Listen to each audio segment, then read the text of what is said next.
किसी गांव में एक साधु बाबा रहा करते थे। पूरे गांव में वह अकेले साधु थे जिन्हें पूरे गांव से कुछ न कुछ दान में मिलता रहता था। दान के लालच में उन्होंने गांव में किसी दूसरे साधु को नहीं रहने दिया और अगर कोई आ जाता था तो उन्हें किसी भी प्रकार से गांव से भगा देते थे। इस प्रकार उनके पास बहुत सारा धन इकट्ठा हो गया था। वहीं एक ठग की नजर कई दिनों से साधु बाबा के धन पर थी। वह किसी भी प्रकार से उस धन को हड़पना चाहता था। उसने योजना बनाई और एक विद्यार्थी का रूप बनाकर साधु के पास पहुंच गया।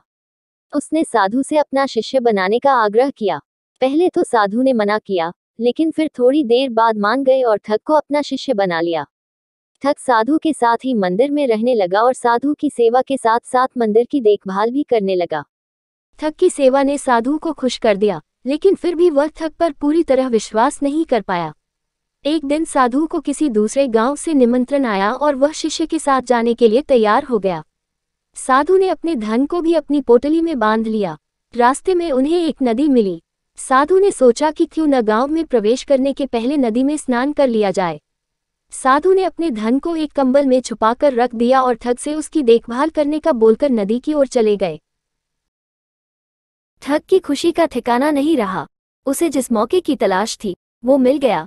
जैसे ही साधु ने नदी में डुबकी लगाई, ठग सारा सामान लेकर भाग खड़ा हुआ।